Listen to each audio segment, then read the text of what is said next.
Assalamualaikum warahmatullahi wabarakatuh. Selamat pagi anak-anak kelas 3 yang soleh-solehah. Apa kabar semuanya? Semoga dalam keadaan sehat selalu ya.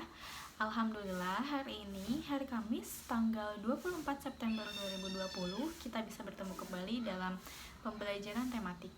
Nah, hari ini kita akan menuju ke pembelajaran ketiga di subtema 3, tema 2. Namun, sebelum memulai pembelajaran, seperti biasa kita ucapkan basmalah terlebih dahulu. Bismillahirrahmanirrahim. Nah, setelah itu, silahkan anak-anakku semuanya siapkan alat tulis berupa pensil dan penghapusnya. Lalu kemudian disiapkan LKS tema 2-nya juga. Sekarang anak-anakku silahkan buka LKS halaman 73, aktivitas 1. Di sini ada sebuah teks yang berjudul Manfaat Tumbuhan Bagi Manusia. Nah, teks manfaat tumbuhan bagi manusia ini adalah termasuk teks informasi. Teks informasi ini tentunya berupa informasi tentang satu buah topik yang menjelaskan lebih rinci mengenai topik tersebut. Nah, di sini ada sebuah teks informasinya tentang tumbuhan. Dari judulnya kita sudah tahu kalau teks informasinya ini membahas manfaat tumbuhan bagi manusia. Mari kita baca bersama-sama. Tumbuhan merupakan sumber kehidupan yang berada di sekitar manusia. Pada tumbuhan terdapat bagian akar, daun, batang, buah, dan biji. Fungsi dari bagian-bagian tumbuhan tersebut bermacam-macam. Akar pada tumbuhan berguna untuk mencari air dan membuat tumbuhan berdiri kokoh. Daun pada tumbuhan berguna untuk proses fotosintesis, sementara beberapa fungsi penting tumbuhan bagi manusia sebagai berikut.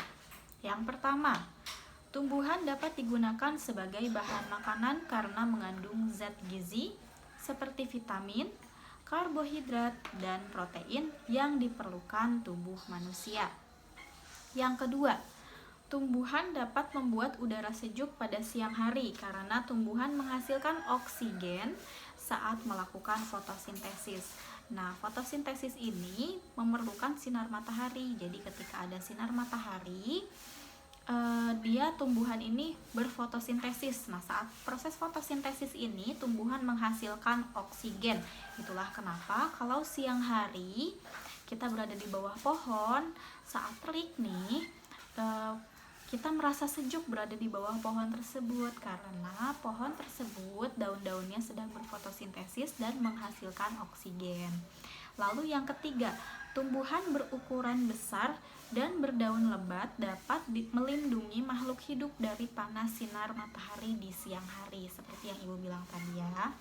Lalu yang keempat, tumbuhan tertentu memiliki zat yang dapat digunakan manusia sebagai obat, seperti tumbuhan jahe yang dapat menghangatkan tubuh. Nah, sekarang kan sedang musim hujan nih. Kalau misalnya Ananda semuanya merasa kedinginan, Ananda bisa meminum minuman jahe yang dicampur gula merah, lalu direbus untuk menghangatkan tubuh Ananda. Lalu yang kelima, tumbuhan berkayu dapat dijadikan sebagai bahan bangunan dan bahan kerajinan tangan.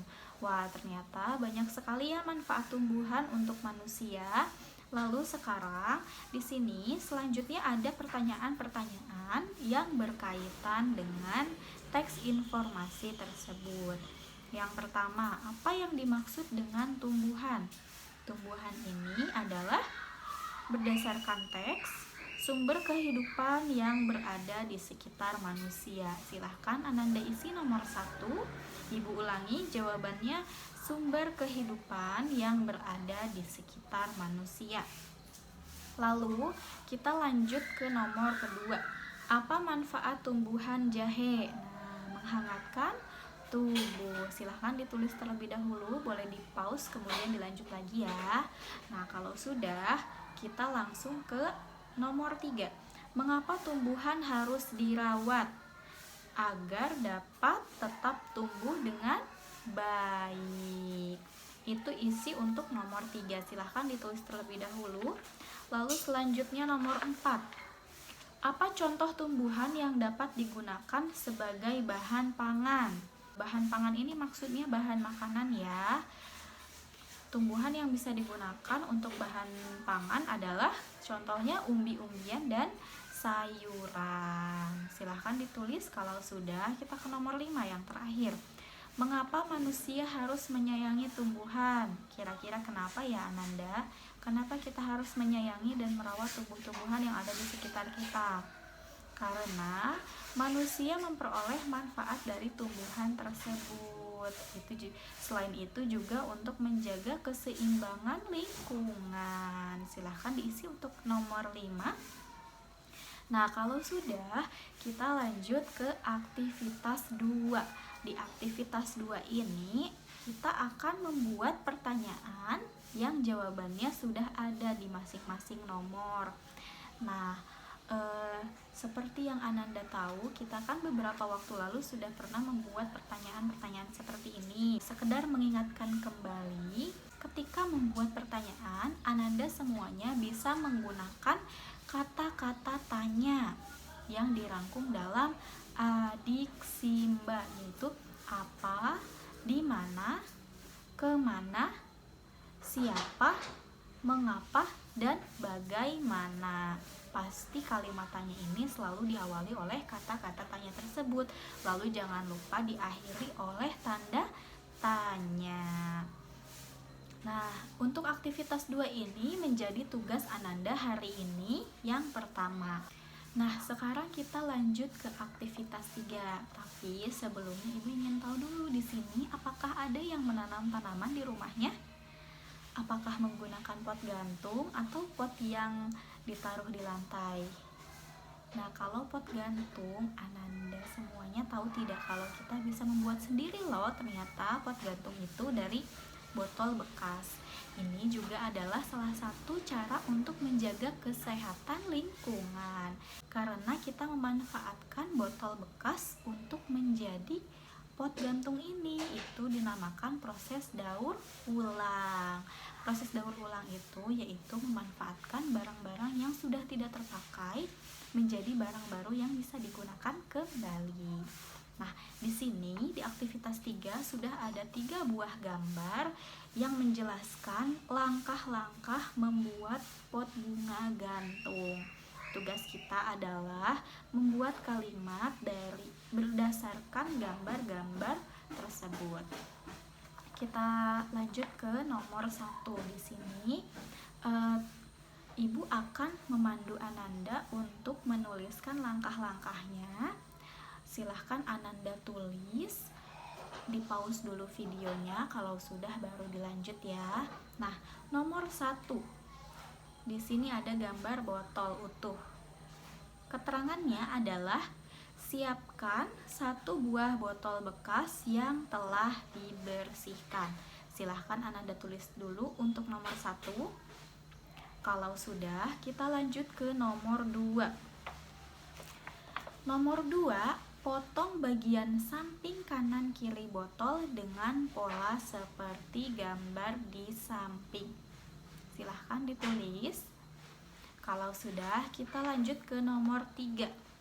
Nomor 3, masukkan tanah secukupnya ke bagian dasar pot dan tanam tanamannya. Silahkan ditulis. Kalau sudah, kita lanjut ke aktivitas 4. Nah, di sini ada motif-motif gambar dekoratif. Namun, sebelum ke aktivitas 4, kita ke aktivitas 5 dahulu, supaya Ananda semuanya lebih paham apa itu gambar dekoratif dan apa juga motif-motifnya. Nah, di aktivitas 5 ini ada sebuah bagan yang menjelaskan tentang gambar dekoratif. Kemarin Ananda sudah mengerjakan atau mewarnai gambar dekoratif ya. Sekarang Ibu jelaskan sebenarnya tujuan gambar dekoratif itu untuk apa sih? Nah, tujuan gambar dekoratif ini adalah menghasilkan gambar yang indah untuk dijadikan hiasan.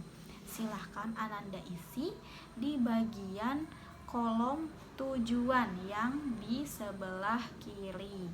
Silahkan ditulis dulu, di pause dulu videonya, Ibu ulangi. Isinya adalah menghasilkan gambar yang indah untuk dijadikan hiasan. Itu untuk tujuan dibuatnya gambar dekoratif. Lalu gambar dekoratif ini kan macam-macam bentuknya. Apa saja sih? Nah, untuk gambar dekoratif ini ada 3 macam bentuk. Yang pertama adalah bentuk geometris. Bentuk geometris ini bentuknya adalah bangun-bangun datar. Misalnya segitiga, persegi, persegi panjang, lingkaran, dan lain sebagainya. Lalu yang kedua, bentuk stilasi. Bentuk stilasi ini maksudnya adalah berbagai bentuk yang digayakan. Berbagai bentuk yang digayakan ini misalnya bentuk ikan, bentuk daun, bentuk bunga, atau bentuk flora dan fauna lainnya yang divariasikan, yang digayakan supaya lebih indah. Lalu yang ketiga yaitu bentuk abstrak. Bentuk abstrak ini maksudnya adalah gambar yang tidak beraturan. Misalnya gambar bunga, namun gambar bunganya ini dikreasikan lagi sehingga tidak persis seperti bunga sesungguhnya. Jadi terlihat abstrak. Itu untuk bentuk abstrak. Lalu kolom yang terakhir, gambar dekoratif ini dapat dijumpai di mana saja. Dapat dijumpai di hiasan dinding dan batik lukis. Kalau misalnya Ananda tahu gambar dekoratif ini bisa dijumpai di mana lagi, silahkan diisi saja ya. Nah, sekarang kita kembali lagi ke aktivitas 4. Di aktivitas ini ada bentuk stilasi dari gambar dekoratif yang terdiri dari motif flora dan fauna. Motif flora ini adalah motif tumbuh-tumbuhan. Sedangkan kalau motif fauna adalah motif yang menggambarkan hewan-hewan. Nah, yang pertama adalah motif kupu-kupu. Lalu yang kedua, ini gambar apa? Gambar bunga. Jadi motifnya adalah motif bunga. Lalu yang ketiga. Yang ketiga ini adalah motif burung. Silahkan diisi ya Ananda dari nomor 1 sampai nomor 3. Sekarang kita lanjut ke nomor 4. Nomor 4 ini adalah motif apa nih kira-kira bentuknya yang ada di nomor 4? Motif daun ya. Lalu yang kelima, motif ikan. Nah, selesai sudah aktivitas 4. Nah, sekarang kita lanjut ke aktivitas 6. Di aktivitas 6 ini ada penjumlahan pada garis bilangan. Tugas kita sekarang adalah mengisi angka berdasarkan penjumlahan pada garis bilangan. Kalau kemarin Ananda sudah berlatih untuk menuliskan bentuk penjumlahan di garis bilangannya. Sekarang kita lihat garis bilangannya, baru kita isi bentuk penjumlahannya. Nah, langsung saja kita ke nomor 1. Nomor 1 ini penjumlahan berapa dan berapa ya? Kira-kira. Nah, tinggal kita lihat saja panahnya yang pertama dari angka 0 ke angka berapa? Ke angka 5 ya. Langsung kita tulis, berarti nomor 1 isinya 5 ditambah berapa? Kita hitung dari angka 5. Angka 5 sampai angka 9. Kita hitung loncat berapa kali ya? Dari angka 5 ke angka 6 dulu. Itu dihitung 1 kali. 6, 7, 8, 6, 7, 8, 9. 4 ya, 4 kali ya. Maka penjumlahannya adalah 5 ditambah 4 sama dengan 9. Nah, hasilnya ini bisa kita lihat di angka terakhir yang ditunjukkan oleh panah. Langsung kita lanjut lagi ke nomor 2. Nomor 2 ini angka pertama yang ditunjukkan berapa? 1. Silahkan ditulis oleh Ananda semuanya angka 1. Sekarang kita cari angka yang kedua. Angka yang kedua ini kita hitung berapa kali lompatan dari angka 1 sampai angka 9. Yuk kita hitung ya. Satunya kita simpan, langsung lompat ke angka 2. Berarti itu 1 kali penjumlahan. 2, 3, 4, 5, 6, 7, 8, 9. 8 kali ya. Nah, berarti penjumlahan yang kedua adalah 1 ditambah 8. Hasilnya 9. Lalu kita lanjut ke nomor 3. Di nomor 3 ini, angka yang pertama ditunjukkan berapa? Angka 3. Lalu kita hitung berapa kali lompat nih dari angka 3 ke angka 6. Yuk kita hitung sama-sama. 4, 5, 6. Jadi 3 kali ya, berarti penjumlahannya 3 ditambah 3. Hasilnya 6. Silahkan Ananda tulis. Lalu yang keempat. Yang keempat ini angka yang pertama ditunjukkan angka 2. Silahkan ditulis dulu angka 2-nya. Sekarang kita hitung angka 2. Dari angka 2 ke angka 5 berapa kali lompat? 2, 3, 4, 5. 3 kali ya. Jadi 2 ditambah 3. Hasilnya 5. Sekarang yang nomor 5. Nomor 5 ini berapa angka pertama yang ditunjukkan oleh panah pertama? 6 ya. 6. Kemudian angka selanjutnya adalah kita hitung berapa kali lompat dari angka 6 ke angka 7. 1 kali. Berarti bentuk penjumlahannya 6 ditambah 1 sama dengan 7. Silahkan ditulis. Nah, selanjutnya untuk aktivitas 7, nomor 1 sampai nomor 5, silahkan Ananda kerjakan masing-masing.